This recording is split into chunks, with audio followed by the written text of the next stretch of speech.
Welcome to another episode of Sub-Auteurs, where we're going to continue our Disney discussion from last week. I'm Misha. I'm MJ. And I'm Andrew. Last week, we talked about our favorite Disney movies. And this week, we figured that there was still a lot left on the table that we wanted to discuss. So this week, we're going to be doing a special on Disney After Dark. Our favorite moments from Disney movies that you might not have realized had a little bit more going on than when you were a kid. So, who wants to go first? I think as a tradition of this podcast, we must really bring up the Nala. Well, we already brought up the Nala Doomy face, so. Yeah, the Nala face. I don't know. Yeah, we could. Is there even more to talk about that face? This could be a hashtag for this Nala episode. Doomy face. I really want to sell t-shirts with Nala's Doomy face. I mean, that just those words.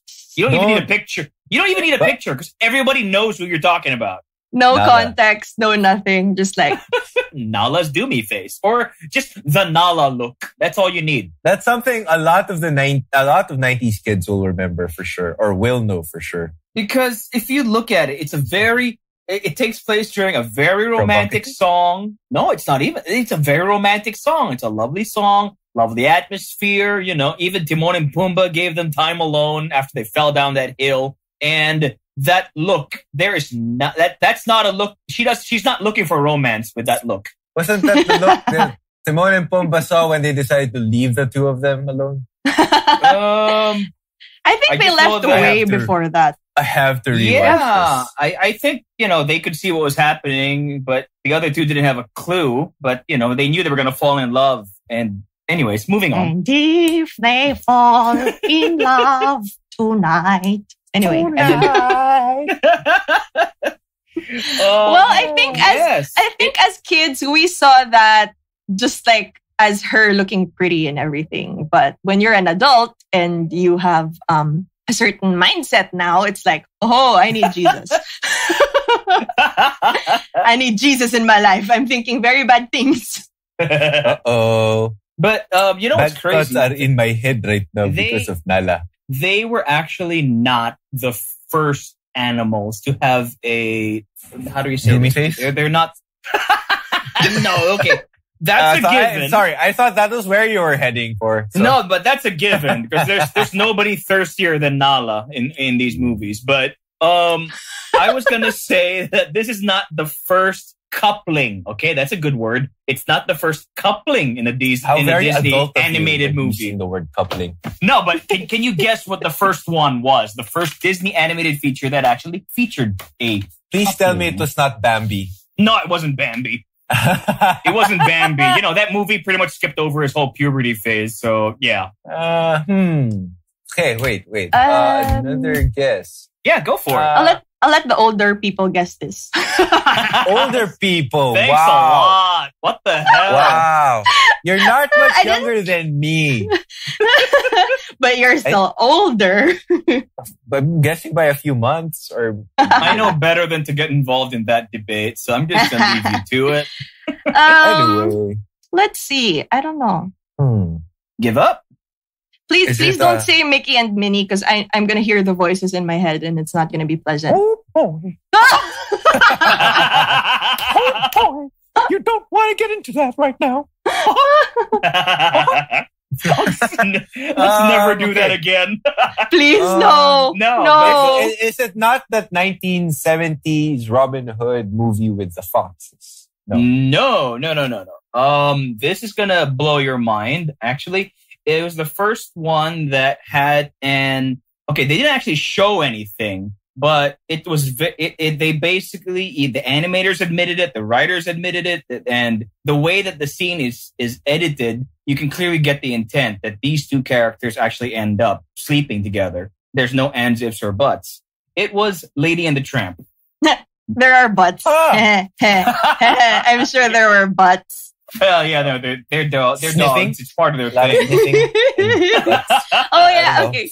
Yeah, it ends. It's like that the night of their first date after they have the romantic Italian dinner where he pushes the meatball to her and they share a noodle and they end up walking in the park and getting down and dirty in the park. And the scene, it fades out. It leaves them to their privacy in the park. And a couple of scenes later, she's knocked up. She is very pregnant. I have a question. Did they do it doggy style? Oh my God. She is a lady. Woo! And he's a tramp. So, wow. Oh my God. Know. I don't know. Lady and the tramp. This needs an explicit rating. Wait a minute. Okay, wait. I need to ask. Okay, I need to ask. Okay, that's how you're going to be looking at that? Then what the heck does Roger Rabbit do with his wife? No. Oh my God. I mean, as long as we're going into logistics. Adulthood ruins everything. I guess she would have the pleasure of having a vibrator and... No! Wow! Wow! What the hell? Oh my God! No. I was just gonna go for the fact that they're cartoons, so you got the whole snap and stretch thing going for them. Oh my God!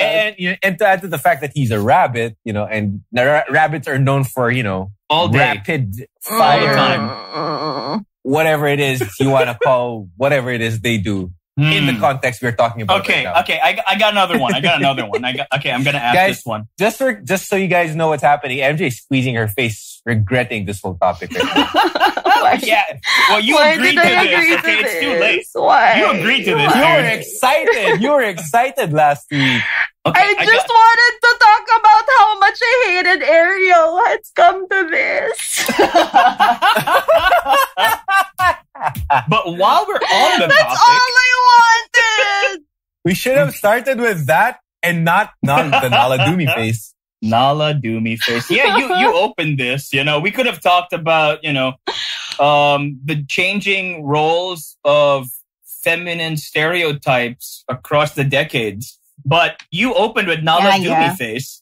I was just paying homage to one of our, to our first episode. But anyway, I regret it now.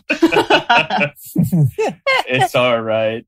It's actually funny. What the thing about Roger Rabbit is that somebody asks Jessica Rabbit, his insanely curvaceous wife, in the movie, somebody asked her what she sees in him. Because she's like this hot cartoon character and she's hanging out. She married a ridiculous rabbit. And somebody asked her, what do you see in him? And her answer is, he makes me laugh, which I can actually believe. And it just came to mind because I was just thinking that, what are your thoughts on Goofy's dead wife? I don't know. That's that took a turn. I'm just saying because Max that took a very sad turn. Max had to come from somewhere. I mean, he is a dog. Is he? He could be a tramp. What the hell is Oh, wow. I see what you did there. Probably did it doggy style as well. Wow. Woo! And poor Pluto has to eat out of a bowl. I know, but Wait, that I don't understand. Goofy sits at the table. Why does Goofy stand and talk, like a normal anamorphic character, and Pluto's just a dog? Has he not evolved? No, I've seen that article. I've seen this article before where they say that Goofy is actually a cow. He's not a cow. That doesn't make sense at all because he's always been a dog, right? Yeah, he's a dog. How can he be a cow? He's got those long floppy ears. Stupid Facebook. That's why. No, I think I got this one because I think there was a couple of old shorts where he was dating Clarabelle and she's a cow. No, but even up until the newer. Remember this Disney Channel cartoon called The House of Mouse? I love that show. Even then they were pushing for the Clarabelle Goofy romance. You're serious? No, let me Google this. And a cow. Goofy's a dog. He's obviously a dog. You look at the snout. He doesn't have horns. Even if he was a cow, he would have been a bull. He's a dog. Wikipedia says he is a dog. He's not a dog. Okay, I have another theory. I trust Wikipedia. What if Goofy is like their version of what did you call those guys who went off to Spain and ended up educated while their Indio brothers back home were like, oh my God. Bear, what's the word? What's the word I'm looking for? Conquistador. No, not conquistador. No! What's the word? What's the word for the people who went off to be educated and they came back thinking they were foreigners? I know what you're talking about. Ilustrados. But okay, Ilustrados. That's the word. So that's it. Maybe this Goofy's like a higher class of dog, or maybe he's just been educated to think he is. But and Pluto is plotting his hip hop musical where he talks about how he overthrows this. But Pluto is seen hanging out with everybody, like Mickey, Goofy, everybody, and he still doesn't learn how to talk, if that is the logic. Okay, I have another theory, which you won't like. Oh, God. What if Pluto wears the leash because he's just a freak? Oh. Damn, Misha. You're kinky. My goodness. Oh, I'm not. Pluto is. Oh, my God. That does actually make sense, you know. Oh, this is terrible. We're going to get sued. which is more interesting because Pluto's a male dog because he's had those shorts where he gets paired up with female dogs or he gets attracted to female dogs. The bitches. Okay. I guess those female dogs were not entitled to education either. Or maybe they're just as freaky. He found his little freaky community. Oh, get your freak out. Oh, get your. Oh my God, this is terrible. This line of questioning. But I don't like where this is going. I got another question. Okay, fine. Let's have one last question before we move on to why MJ hates Ariel. Okay, I got one. But I feel like this still is going to snowball. I think so too. I got a couple things left, but I'll just leave one more. Is the magic carpet a male or a female carpet? Does that have to have a gender? What does the carpet think it is? Does that matter to you? And if not, why? We should ask the carpet because it's only up to the person to decide what it is, what it identifies as. Unfortunately, it doesn't talk. It's a carpet. According to Anjo, it doesn't matter. Its sole purpose is to fly. Serve its masters. And what's a dog's purpose, Anjo? To love its masters. No, to love That's what its Pluto family. said. Oh my God, Misha. Oh my God. These thoughts. How did we get here? How did we don't know. I will never look at the Disney characters the same way ever again. I would like to apologize to whoever's listening to this.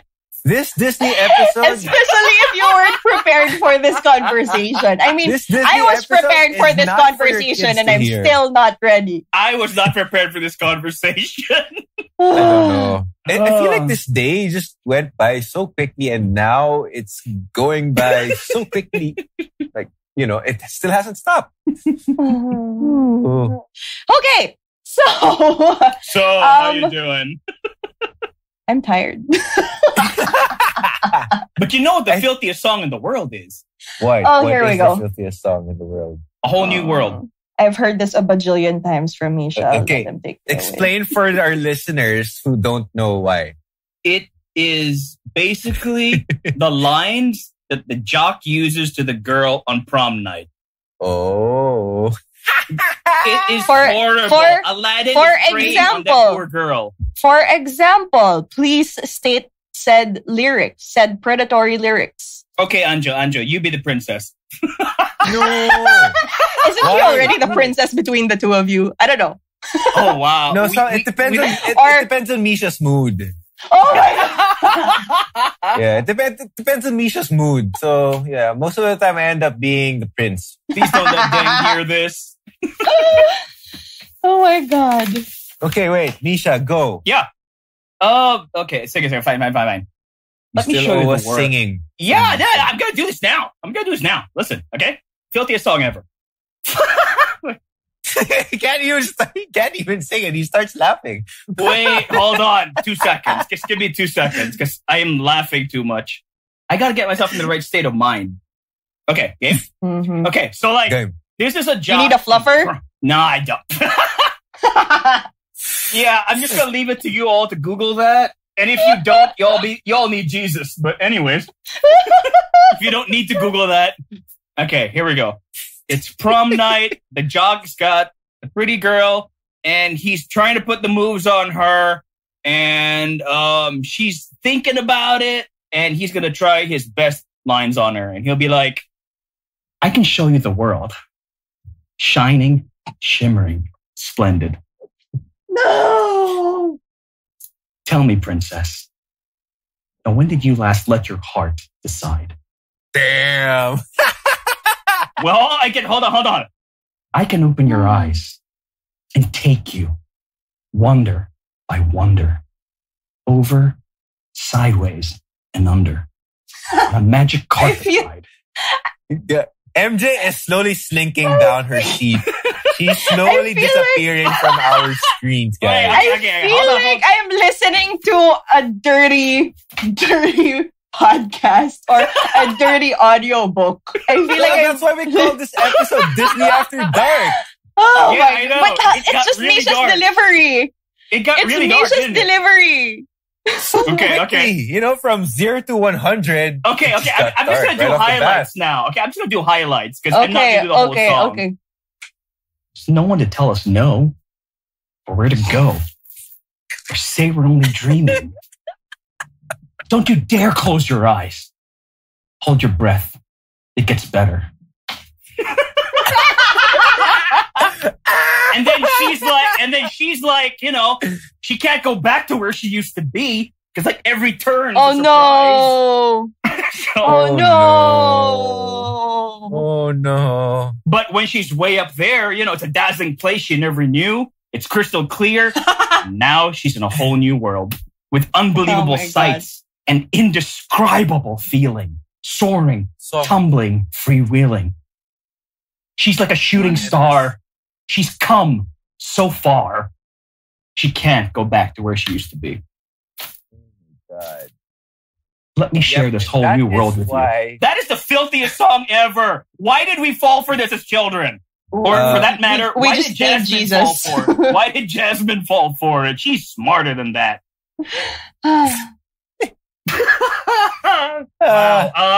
Apparently the lines were anyway, so awkward silence.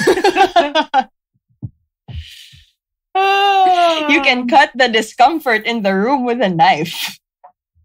Yeah.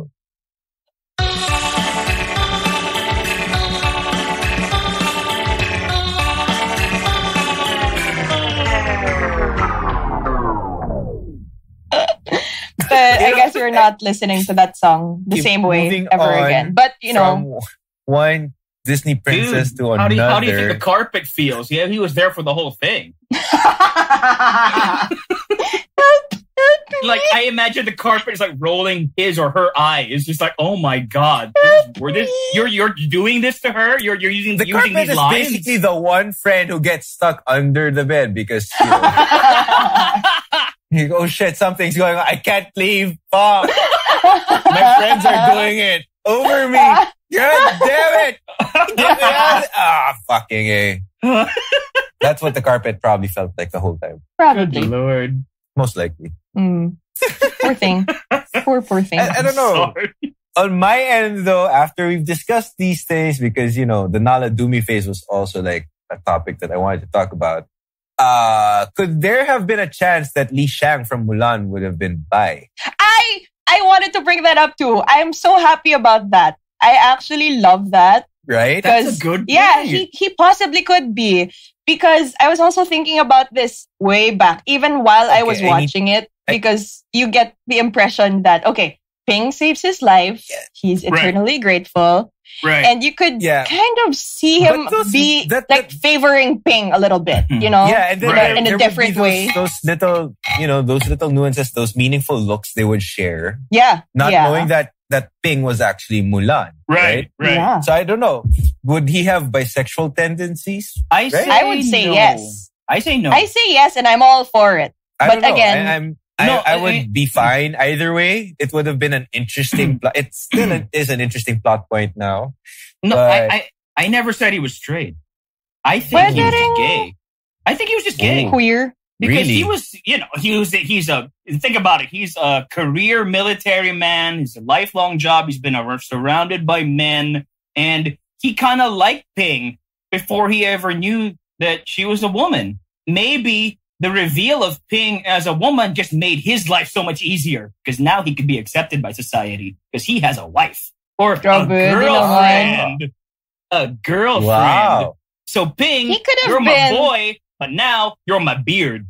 No, they eventually really genuinely ended up together anyway. So I think he could have been bi. He could have been maybe pansexual. I mean, who are we to say? It should come from him. We can't define somebody's sexuality for them. In the 90s. This was in 1998.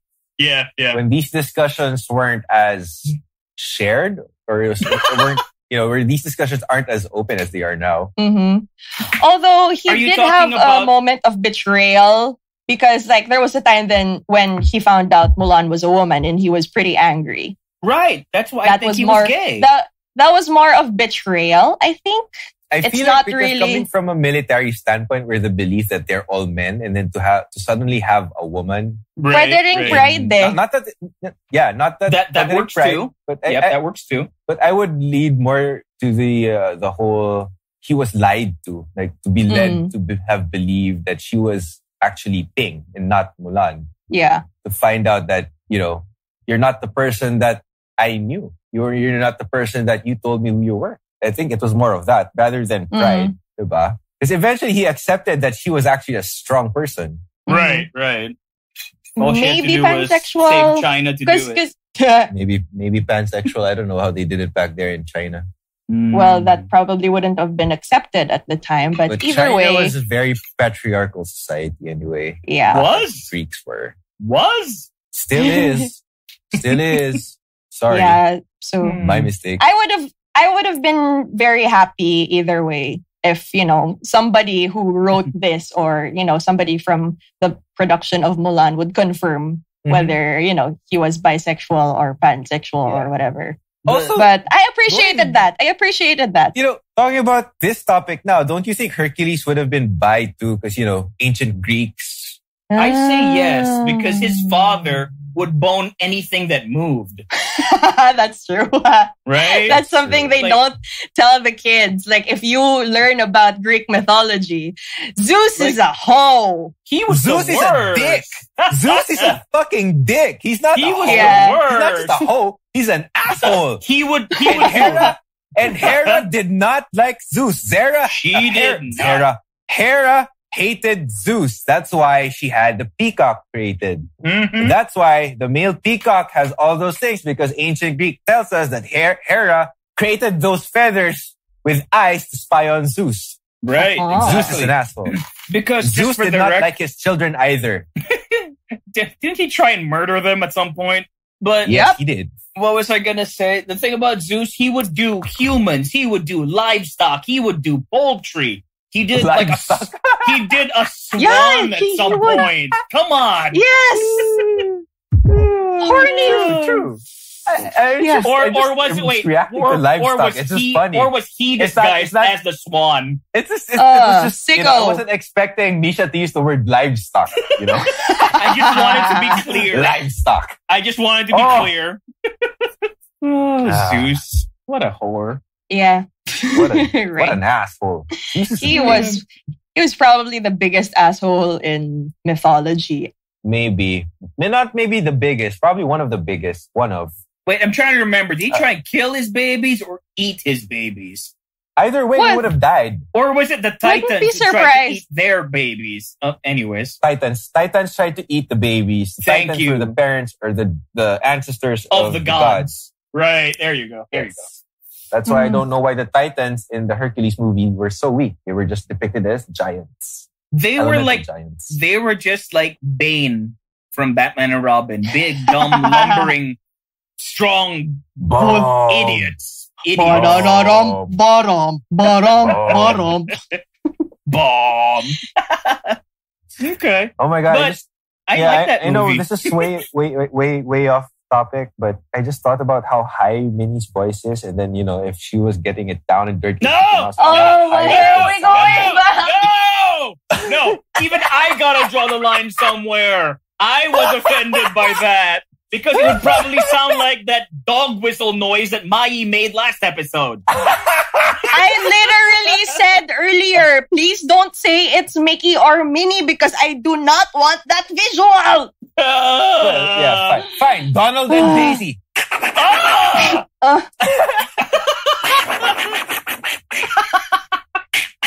Hey, that's actually pretty good.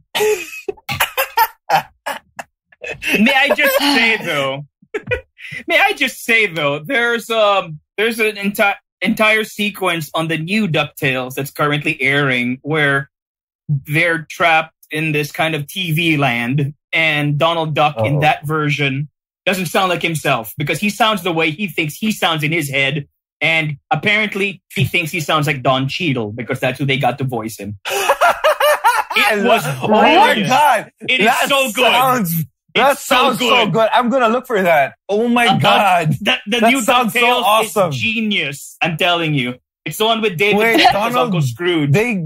Donald Duck thinks he sounds like Don Cheadle? Wow. I have to watch. You have to watch this. This reminds me of Detective Pikachu, where you hear Pikachu as Ryan Reynolds the whole time. But then when he talks to other people, he's like, Pikachu. And then it's Ryan Reynolds in his head. Yeah. Oh, I have to see this though. Same concept. I love it. Now I have to see this. I want to hear Donald Duck as Don Cheadle. Or Don Cheadle as Donald Duck. That is so good. Wow. I want to hear that. That is life changing. Especially after Don Cheadle did that college humor skit as Captain Planet. That was awesome. And that's also like 100 years old. But yes, I love it. It's still gold, man. It is gold. Okay, now I want to talk about the hidden symbolisms in certain Disney films. Because we have the example of the dick in the Little Mermaid poster, which Misha has. We'll probably post it on our socials. You like somewhere in the palace of, Triton, there's a dick.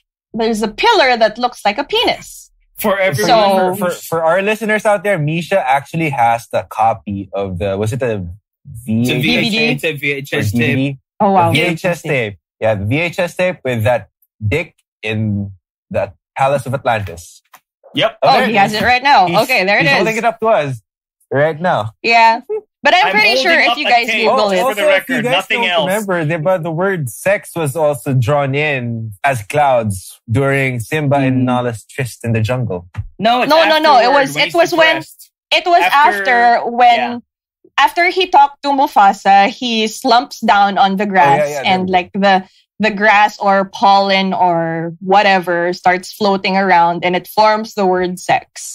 And people could actually pause and see it. But the animators swear it says SFX because they're paying tribute to the special effects guys. I believe nice them. Save. Either way, it's not on the Blu-ray anymore, so What? Oh, yeah, I'm sorry. Sucks. Yeah, not on the Blu-ray, but luckily I have the DVD. I should check mine actually. I think it's on the DVD. I think it is. It probably will be. But it's sure to be in the older versions, probably the VHS, the DVD, I got that too. DVD. VCD. VCD. No. I can bear not watching it on HD if I can see that. The things you'll do for sex. SFX naman. SFX. The things you'll do for SFX. Good job. Good save. Okay. Okay. How about those are like how about from the Rescuers? When Orville the seagull takes off and he brings along the hero mice and they do a flyby of New York. Bernard and Bianca. Yes. You can see there's a nude picture of a woman in one of the windows of the apartments that they fly by in the old versions. It's not there anymore in the time of HD, but for the longest time, it was there. The bare naked lady in a Disney movie. It's amazing. The things animators kind of like squeeze in probably to entertain themselves. And because you have to like draw each frame over and over and over again. That's true. Nobody's gonna notice this. I am going to sneak this in. Wasn't there that joke in Frozen about the size of Kristoff's boots or his hands? Boots. Oh yeah, I remember that. Yes, I remember that. How did it go? I was like, I just remember it was dirty. Yeah. Because Something Veronica Mars pointed it out. Veronica Mars. Veronica Mars. I'm sure she has a real name. Kristen Bell. The Zim was the one who pointed it out. No. Speaking of John Travolta, Kelly Preston passed away. That's right. She was the mom in Sky High, another Disney movie that I actually liked. I enjoyed that Disney movie a lot. Yeah, I did too. It's just before its time because people weren't saturated in superhero movies yet, so they didn't get half the jokes. Mm-hmm. Yep. Like Mystery anyway, Man. Going back to the Disney cartoons. Okay, let's talk about The Little Mermaid and why Mai. Why do you hate Ariel? What did she do to you? She's a dumb little bitch. I think it's been established. Yeah, I know. She's what, 16, 15? Yeah. 15, right? Isn't she 15? I don't know. Jasmine is 16. Wow. That takes me back to the song, but please, I don't want to go back there. Okay. You can't go back to where you used to be. Sorry. Oh my God. He sang! Fuck! We got him to sing! Damn it! Yes! Why did I do that? We're going to take a shot right now. Misha sang. No, we're deleting that. He took the bait. You people we suck made him so bad. sing. It took Dirty a whole new world for Misha to sing. It didn't, the whole Hamilton musical didn't even make him budge. It would, wouldn't it? This is what it takes. It would have to be something dirty. Damn it. I hate you guys. Okay, as a kid watching The Little Mermaid, of course, I was just a little annoyed at Ariel for being just so disobedient to her father. Because you're a kid, you're like, oh no, that's bad. You shouldn't disobey your father. That kind of thing. But here, she ditches the big performance party thing that her sisters and family were probably working so hard for. Remember that? Right. Like they did this whole song number. Yeah, and then the shell was supposed to open with her, but then she wasn't there. I mean, that was a pretty douchey move. So just like skip that because it was like an important family affair. Okay, that's one. Mm-hmm. Two, really, I feel like she fell in love with that statue for very inappropriate reasons also. Because before she actually had Prince Eric, she had the statue. Right. And yeah. How would she had some thoughts about that statue? How would she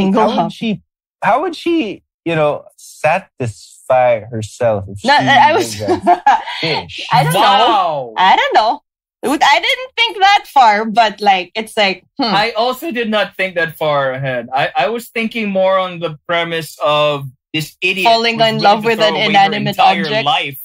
She wanted to throw away her entire life for the idea of a guy, not even the guy. Because she'd never even talked to him. She didn't know anything about him. What if he turned out to be a douchebag? Yeah, but it's too late. You already signed a contract with the Sea Witch. Which exactly. Again, so here is my biggest problem. Legal. Okay. This is my biggest problem with it. She has the contract, okay? It was clearly there, and in the song, she looks like she didn't even take the time to read it. So read the fine print, bitch. It was the deal. You give away your voice. It said right there for eternity in bold letters, and she was willing to do it. But then just because she didn't get her way, and of course, evil Sea Witch did her thing. Okay, she's an evil Sea Witch, so she does her thing. But Ariel still gets her way in the end. That's so unfair. She signed a fucking contract. Just stick with it. Okay? Panindigan mo. Yeah, but... How do they write contracts underwater? Oh, with squid. The same way that SpongeBob has campfires. No, I was thinking... Never mind. Don't listen to me. But... Come on, say it. Come on. He was about to sing Campfire song. I can feel it. No. Come on, Misha. Come on. You bite your tongue. Now, I was gonna ask, and this is not dirty for one. This is my first non-dirty question of the night. I want to know, what is the age of responsibility or liability in Atlantis? Because if she wasn't even 18, how could she sign a contract that is so binding that even her father couldn't dissolve it? Laws of the sea, man. Laws of the sea. Well, back then, maybe back then, maybe they didn't have that. I mean, what was the era of the Little Mermaid? 1800s, 1700s? I don't know. I have no idea. I don't know. Like, I mean, back then they would think that if you were 15, you could fight for the army. You're a man. So. Oh yeah, and by then you could be married by like 12. Yeah, or something. Exactly. So maybe by the time you get your first, by the time a woman gets her period, she would be considered as a woman. Oh, here we go. The Little Mermaid was published in 1837. There we go. Nerd. I actually prefer the really dark original story of Little Mermaid. Like tell us about it. Hans Christian Andersen. She turns into sea foam. Yes, she dies and turns into sea foam. That's actually a sweet little story because her actions turned into like consequences, and she had to face the consequences, and it was super fair. But for Disney, it's like siya na nga yung may mali for signing a contract and throwing her life away. Her dad had to save her ass for it. Mm-hmm. And she was still ended up with a happily ever after. It's so unfair. Which completely, completely ruined the point of the story where you have to be accountable for your actions. Exactly. Disney doing what they do best, Disneyfying things, made it so family friendly that people think, she gets away with it with a slap on the wrist. While her father deals with the shit that she is, turns into this little sea worm thing. I don't know what that thing is. I felt so bad for her dad. Right. He even really tried to save her. Kung ako yun na para akong, bala ka dyan. Bala ka dyan, mas gusto mo dyan, dyan ka na lang. I think I've said this before, but yeah, I actually could not get through The Little Mermaid the first time I saw it. Because the second I saw that garden and I saw what she'd signed, and then she started being mutated into a human, I just lost it. I just left the room. I could not. That was kind of scary though. Yeah. That was like body horror to the max. I'm sorry. I got issues with that. Oh, it was scary. That also reminds me of the body horror scene in Pinocchio where the boys turn into donkeys. Fuck, dude. That was horrifying. That scarred me as a child. I cried. Yup. That scarred me as a child. I cried when I saw that when I was a kid. I can't even watch it now. I remember yelling and screaming in the room while I saw that. Because that scared me so much when I was a kid. Like, even if it's just shadows and sounds of boys crying and screaming and then it turns to a donkey wail. My God. But then, Disney did such a good job of making it so scary. The music, the screaming, everything combined, the visuals. It was just so, like if you listen to the song, the music that was being played and the sounds these voice actors were making, and then those sounds of screaming children morphing into donkeys. Oh, jeez. Donkey sounds. Man, that was so scary. As a kid, was horrifying. That was freaking me out. That was messed up. I did not watch Pinocchio again because I think I saw that when I was 3 years old or 4 years old. If I remember correctly. It wasn't until I was, I think, 12 or 13 until I saw Pinocchio again because of that scene. I haven't seen Pinocchio as an adult again. It's too much. I can't. It's not one of my favorites. At the time, I'm a real boy. When I was a kid, we lived in Indonesia at that time, and there was an Italian restaurant that everybody would go to, and it was called Pinocchio's or Geppetto's or something like that. And guess what freaking movie they would have on loop in that stupid restaurant? I wonder. No. Space Jam. Wait. One more guess. Okay, one more. Yes, it was Mulan. 20 years early, they were showing Mulan. Absolutely. No, wait, I'm not that old. Wait, it was like 10 years old. No. I was about to say, you're that old. Wait, I forgot what year Mulan came out. 20 years ago, Mulan would have been out on VHS. No, but I said this is 2020 now. I said it was 20 years before Mulan. That would have made it 1978. I wasn't born yet. Sure. You guys suck so bad. Guys, if you want to guess Misha's age, please leave comments right there when we post this episode. Let's not do that. Anyone. But no, but you know what? As messed up as Pinocchio already is, the book is more messed up. Like they have this whole sequence where he's they literally hang him, and the only reason he doesn't die is because he's made of wood, and he gets left up there for like days before he's found. It's that fox and the cat so guy. Sad. They hang him. They leave him for dead. You know, it's like how it's like how the Peter Pan books were written, how violent and bloody they were actually compared to the movie. That's true. Even with the Disney did a good job of, censoring or altering these stories. I remember somebody Indian parts. Oh yeah. With Native American parts, I'm sorry. See, super racist. I remember somebody telling me that these stories were actually created to be originally really scary or violent to scare children into being good. Right. They were like cautionary tales. That makes a fair point. So a good point. That's why those stories originally were so scary or so dark because they were masked in all these fantasy narratives, but then in the end it's usually a really sad, depressing ending or something that is like Andrew said, a cautionary tale. But Disney-fied them.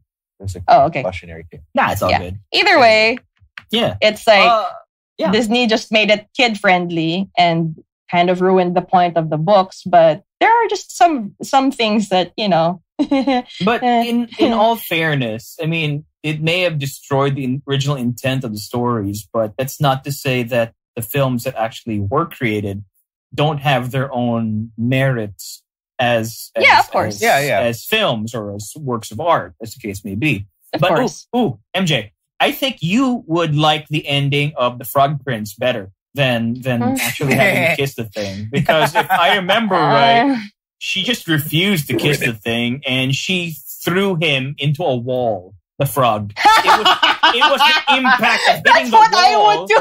Did she throw him to the wall or did she slap him into a wall? I think she threw him at the wall. And the shock of that is what turned him back into a human because somebody, slammed him into a wall. But I love the fact that he had a French accent, That is something I would totally do. And it worked anyway, so I don't have to kiss it. We're good. Right. I'm just going to throw the frog at the wall. And he knows that if he screws up, you're going to throw him into another wall. Speaking of which, I have a friend who's a guy who's afraid of frogs, and we went to Indonesia one time, and in our villa, there were frogs, and he was the one jumping around. Yeah. Do I know this guy? I will not name names, Misha. Okay. I will not name names. Okay. I refuse to disclose who this friend was. Cool, because if I know him, that means MJ knows him too. All right, cool. Nice one. Thanks. No, I don't know. Yeah, you might know him. Yeah, we'll save it. We'll save it for after. We'll save it. We'll probably tell you off the recording.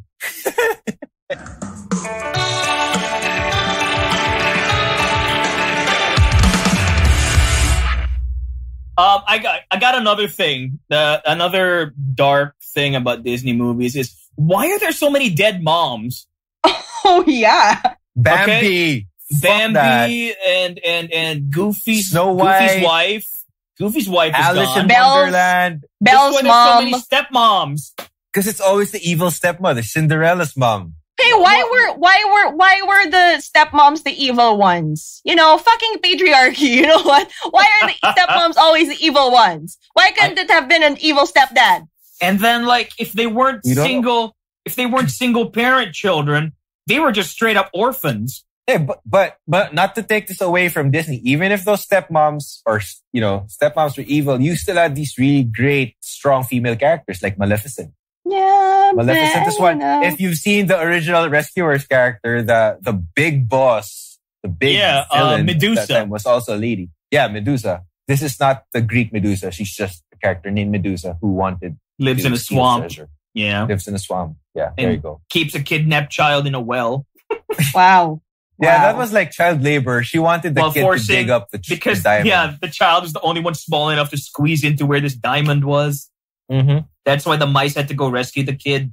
The Lady Tremaine was awesome. Lady Tremaine is probably the one villain in a Disney movie who did not have any powers at all, who was really scary. Okay, I got a question. How many people out there actually know the name Cinderella's stepmom? How many people out there actually know Prince would say Charming's like a name? good- Is it really Prince Charming? Wait, Prince Charming has a name? At least Cinderella's stepmom has a name. She's Lady Tremaine. Who the hell is Prince Charming? Yeah, I know. What is That's a Prince different Charming's name? franchise. That's a That's a good different question. franchise. Wait. Wait, Right? which Prince Charming? Which Prince Charming? There's so many Prince Charmings in Disney. No, I don't know. I don't know Cinderella's Prince Charming's name. What's his name? Oh, him. I thought Prince it was Snow White. What the Oh hell? yeah, Snow White. Wait. Snow Oh, White. I know. is What are Prince their names? Charming? What is... Yeah, dude, how did she wake up from No, her yeah, eternal but- slumber? No, are they both Prince Charming? They're both Okay, Prince Charming. okay, Oh, that guy's a according to player. Google, Player! Prince Charming is Cinderella's love interest. Yeah. Okay, so what the heck is Snow White's prince's name? I'm wishing. I'm wishing. Oh man, you're not gonna like this. Prince Charming then. I No, forgot his name. his name is What is what? the Prince. Same banana. Was he Oh, the wait. artist formerly Wait. known as the Prince? Actually, it's worse because apparently some sources list Wala his man name. lang. No, wait. Some sources list the prince's name as Prince Florian. Florian. Oh, Florian. I I actually like the Okay. name Florian. It sounds so regal. Well, yeah. I mean, but It this sounds is not more regal a, than this Prince is not Adam. a known fact. So Okay, Prince Poor Philip is Florian. the best because he stuck a sword in that dragon. That's what you do with dragons. Title of your sex tape. what? The hell is wrong with you? Okay, I got another one. What's the name of That's the what- beast when he's not the beast? Prince Adam. Yeah. Wait, they actually say Adam. that in the movie? Not don't in think the so. Disney movie. Not in the That's- Disney cartoon. That's I don't my think point. they did, but I don't know why I knew that. Yeah, why do you know that? I think they do say that in the musical. Oh, maybe. That's Yeah, I weird. think they Maybe. do, I actually yeah. forget how I got the name Prince Adam. But it is Prince Adam. Okay, yeah, fine. I'm wishing. Oh, since we're on Beauty and the Beast, can we please acknowledge that Belle had Stockholm syndrome? Yes, Agreed. she did. She Agreed. absolutely Not did. only- Agreed. Not only did she have Stockholm syndrome, but she fell for a beast. So there's That She is had bestiality. bestiality. Yep. That is She had bestiality. Wait a minute. Does that mean Gaston was the good guy?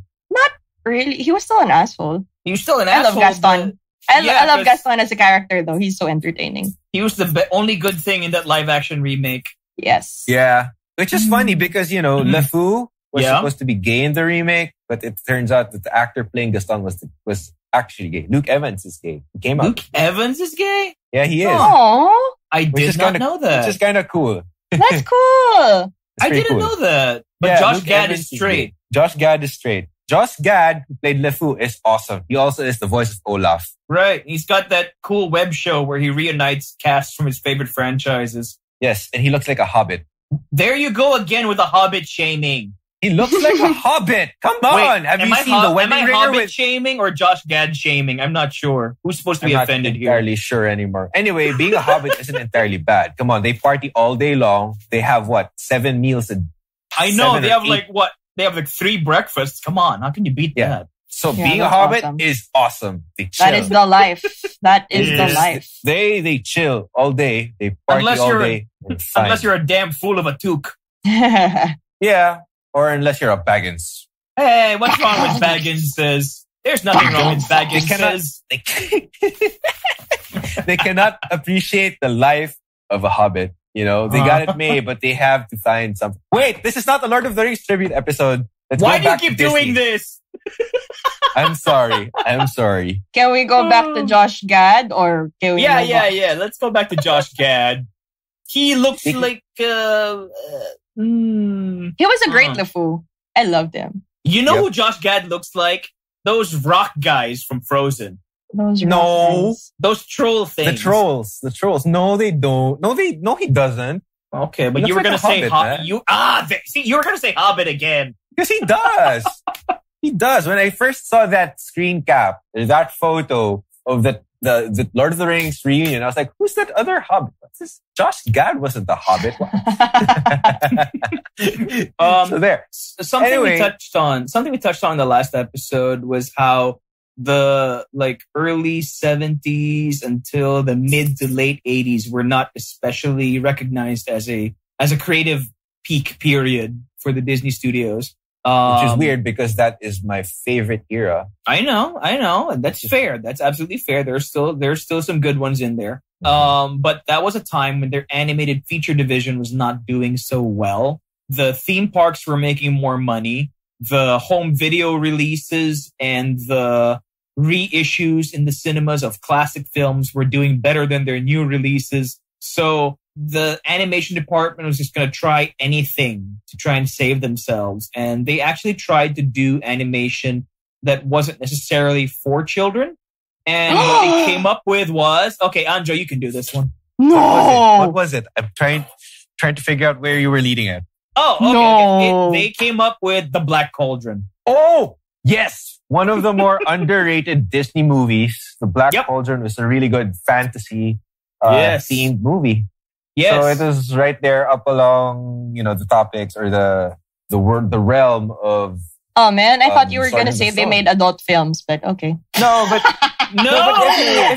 if you watch I need Jesus. No, but if you watch the Black Cauldron, if you watch the Black Cauldron, the content, the animation was great. The animation was great. It was good. They put their backs into it. No doubt. No, but it's so underrated, primarily because Disney tried something entirely new, but it didn't do well commercially. Right. If you watch it, it's one of the better Disney movies. I like it because it's different. They were not afraid to do some of those things that we talked about earlier in scaring kids. It wasn't talking down to them. It was not talking down to them. Yes. And for its time, creating cartoons or producing cartoons for adults wasn't something new. It wasn't something you'd normally go for. I mean, nobody did that. Nobody did that kind of animation on that scale or production on that scale. Well, here's the thing. Part of the reason that it stands out so much is because, number one, it was meant to be geared towards an older audience, right? Which is already not traditionally Disney. And another thing is it was doing something that some of the younger animators had been pushing for a long time already. In fact, some of them at this point had already left because they were so frustrated with the way that the Disney studios were being run. One of those animators was Don Bluth. And if you look at his resume is amazing. He's got The Land Before Time. He's got An American Tale, Ooh. The Secret of Nim, Anastasia. That was his. Oh my God, Nim! Don Bluth was the guy who actually started, before DreamWorks came, before the DreamWorks 3D pictures came. Don Bluth was the direct rival of Disney. Right. Yes. For in fact, animated features. And he had no issues in doing dark stuff. Yeah. Does this include Anastasia? Yes, it does. Ooh, That's also Don Bluth. He did that for Fox, I think. But now that Disney bought Fox, he did Anastasia. Anastasia. Yeah. And Anastasia. that is the closest he got to doing a Disney princess movie because he refused to do those princess stories. But, Disney was the king of the king of the animation hill at the time. So he kind of got forced into making it more like a Disney princess story. But I think he did a great job with Anastasia. Oh, it had great balance. It was not a Disney princess story at all. He did one of my favorite animated movies when I was a kid, probably underrated, called Rockadoodle. I like Rockadoodle. That was messed up too. It was scary, very dark. Have you seen that, MJ? No? It was about, have you seen that? I haven't seen it. It's about a rooster. You go for it. So basically there's this kid. He's a son of a farmer. Gets magically transformed into a kitten. Where there's a rooster. I like it already. So there's a rooster in that farm who is basically the singer, or he basically is the one who who brings the sun to the farm so that life can go on. Right. So he has to crow every morning so the sun will come up. Yes, she has to crow every morning so the sun will come up. So the villain of this movie is an owl who wants eternal darkness. Wait. I vaguely remember this. I think I've seen it. I vaguely remember like roosters and owls somewhere in the dark places. I don't know. I've seen a lot of Don Bluth movies. I mean, he's known for doing animated features which had the traditional storylines for children, and some of which pushed boundaries, like Titan AE, which had Matt Damon and Drew Barrymore. That was a straight up sci-fi movie. I was so blown away by the animation of that. Yep. Yes. That was him. That's why if ever I name a planet, I'm going to call it Bob. Because of that movie. But and then he also did the Pebble and the Penguin. No kidding. That was Don Bluth. What? I loved cartoons. So he did All Dogs Go to Heaven. I love that one too. Yes, he did that as well. Aww. He did that too. But I think a lot of those Disney bought distribution rights, right? Disney bought Fox Studios already. So technically Anastasia is a Disney princess now. All right. Technically. By technicality. I but guess. I think the other princesses would beg to differ. Like how they make fun of Merida. Like how they make fun of Merida and her accent. She's from the other studio. So mean. But yeah, yep. I mean, I love all of these films. So, sorry, we got sidetracked because of, we did because of Don Bluth. It's okay. He still worked for Disney at some point, so yeah. I mean, it's a direction Disney never took, and we wonder how it could have gone if they were more open to doing those kinds of things, or maybe because the Black Cauldron didn't work out, they didn't push through with it. Because like stuff like that Don Bluth did, they tap into that whole thing about kids. Kids are tougher than you think. So you can scare them. You know, you don't need to like sugarcoat everything. They're not stupid. So, and for a lot of us, those movies, both on the Disney side and the Don Bluth side, they had no shortage of scary, traumatic moments or whatever. But I like to think that we came out okay, except don't make me watch Land Before Time again, please. But I think we came out okay for the most part versus, homogenized, sanitized, family-friendly stuff that comes out now. There's no more edge to any of it. No. I don't think anyone's going to be doing a DreamWorks After Dark episode in the future about, Over the Hedge. Mm-hmm. Huh. Yeah, he's actually worked during my favorite era of Disney films. Don Bluth. Yeah, because he was like a junior animator at the time or something. Is that right? No, maybe. I don't know. He was animation director for a lot. Directing animator for The Rescuers. Animation director for Pete's Dragon, which was a mixed live action mixed with animation movie. Which got remade with a 3D dragon recently that nobody cared to see. He was a character animator for Robin Hood. I love Robin Hood. I love that.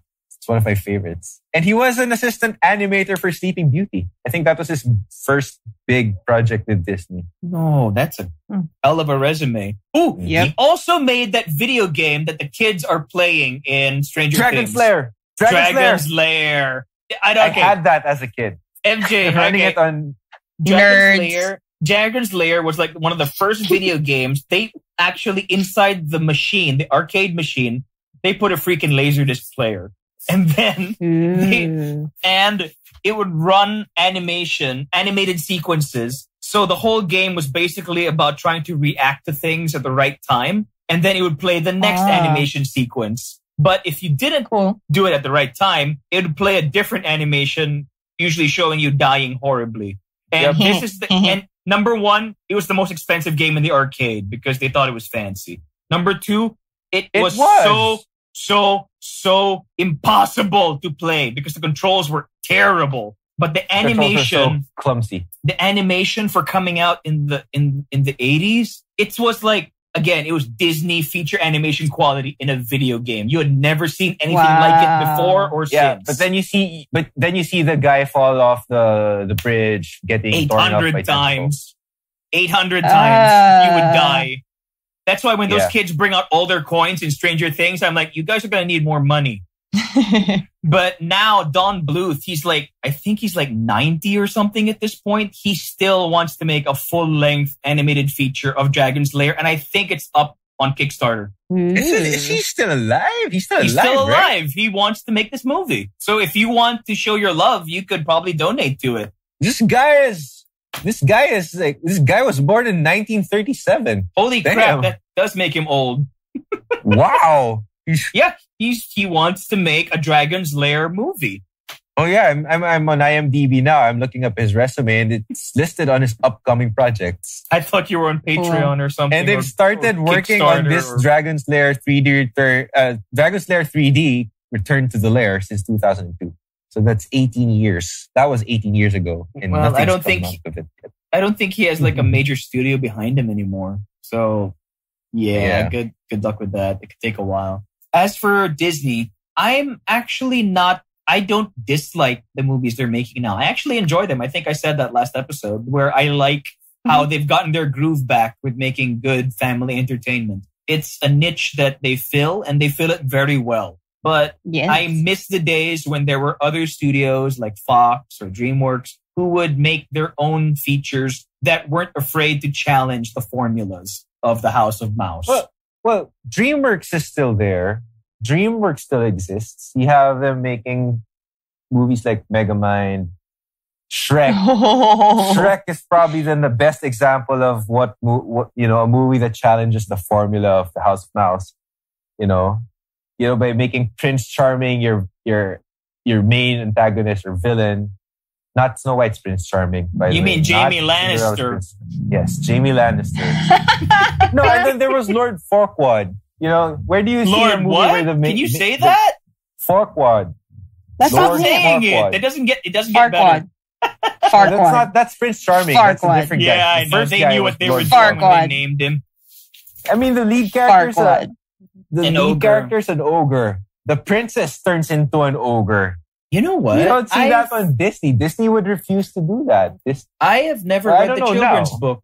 It's based on a children's book in Shrek. I've never actually read it. Yeah. That is news to me. It is. It's a book. It's a book. The first. I was the day years old when I found out about Shrek. It's got pictures. You'll like it. Wow. It's why I stick to comic books, guy.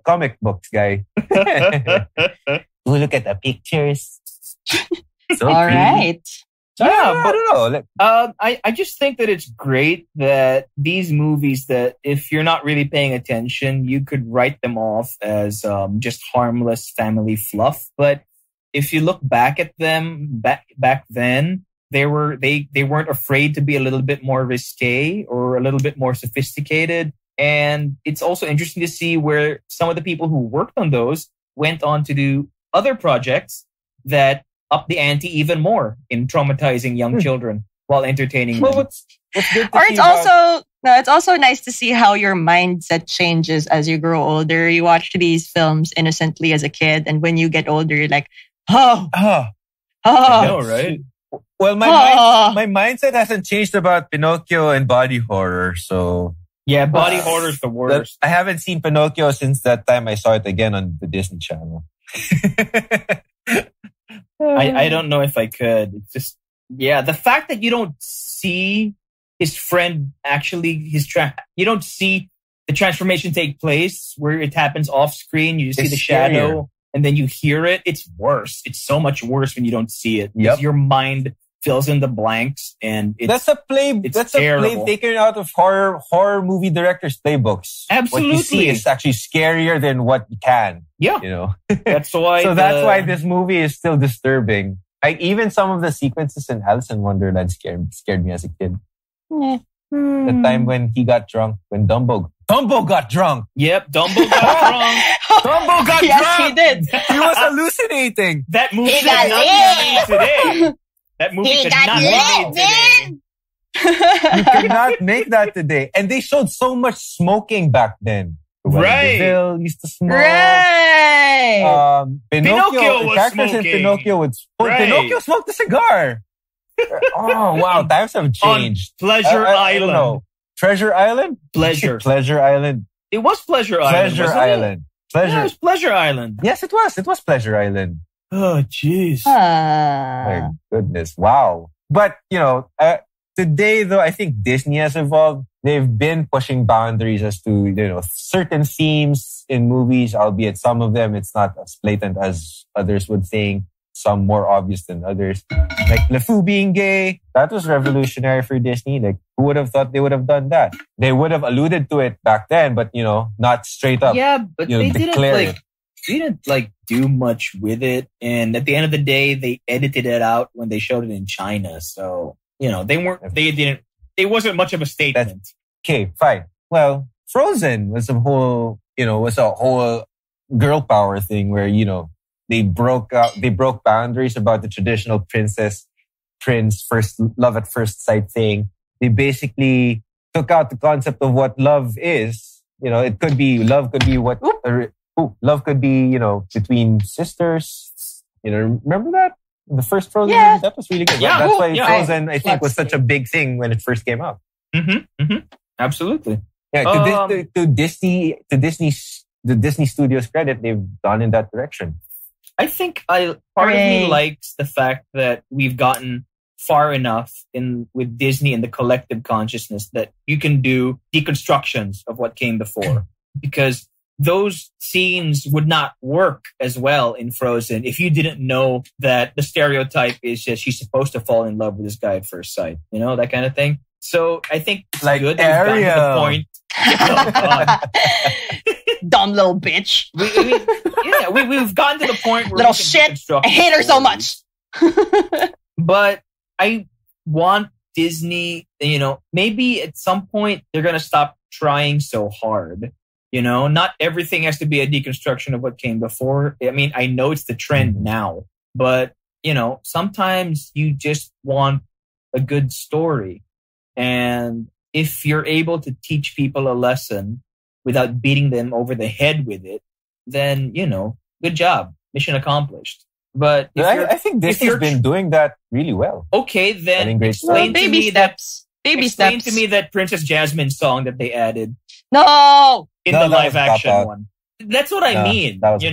If you concentrate on making I don't count remakes. No, but if they were trying to make a good Aladdin movie versus trying to make a movie that proves that Jasmine wasn't, whatever people may have thought about her.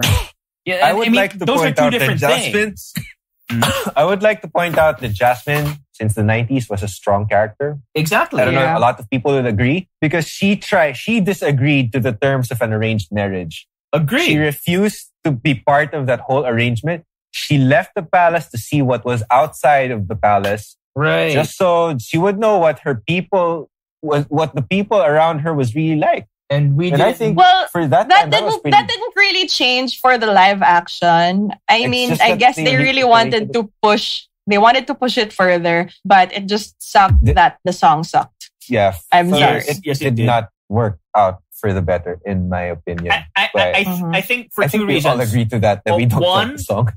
One, the song wasn't very good, and number two, it was placed in the worst possible part of the movie for there to be a new song. I am so sorry. The energy kind of dipped. It was getting to the climax there, right? And then it's kind of like it makes it anticlimactic. Yeah, because she kills the momentum for an empowerment song. That movie was the one movie that did not remind me of any of Guy Ritchie's work. Really did not. I think he did it for the paycheck. Probably, but it really did not look like it had a Guy Ritchie stamp on it at all.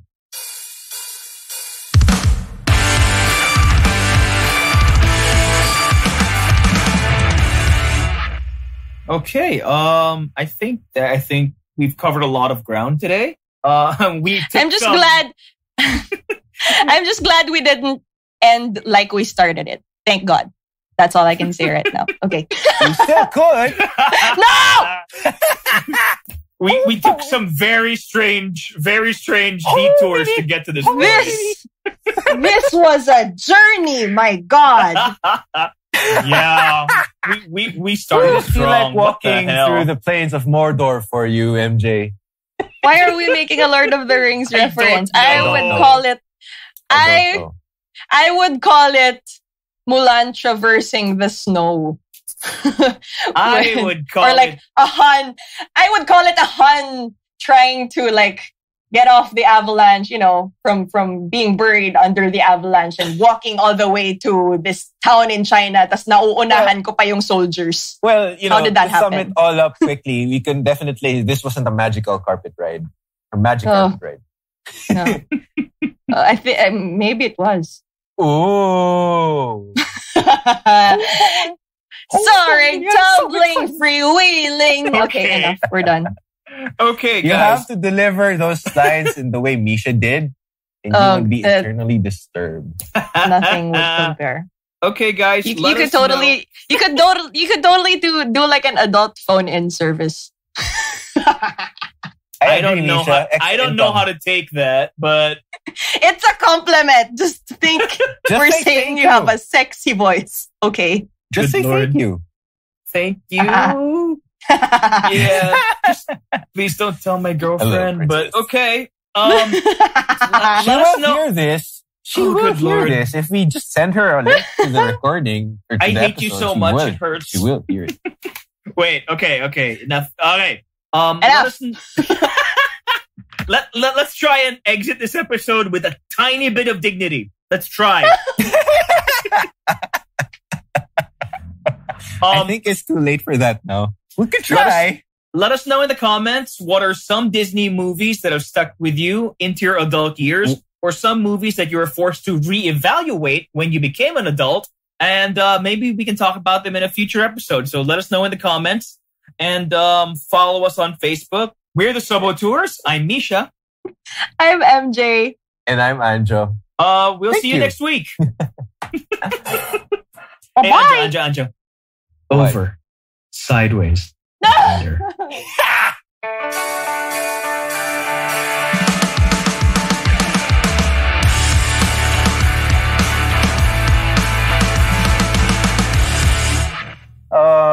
I think MJ is going to have, I'm just going to have nightmares. Probably going to have a hard time No, sleeping she hears this like every other year. So yeah, it's cool.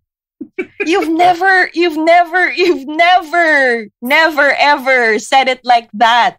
What do you mean? I always say it like that. Not like that. I can hear how bothered she is right now. That's the joke. That's what makes it funny.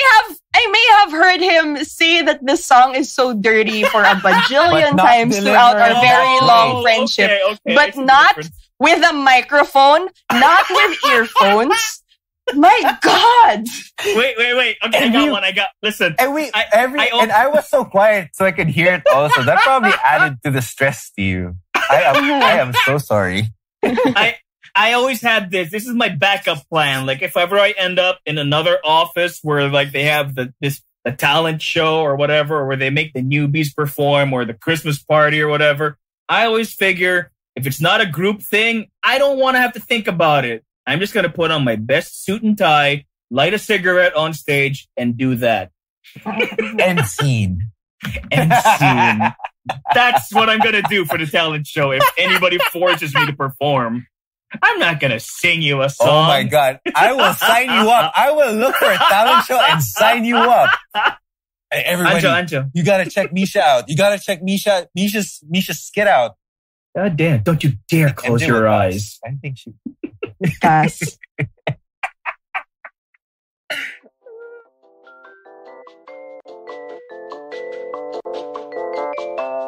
Sub-Auteurs is a movie review podcast by a DJ, a writer, and a filmmaker. Sub-Auteurs is produced, recorded, and distributed by Big Baby Studios.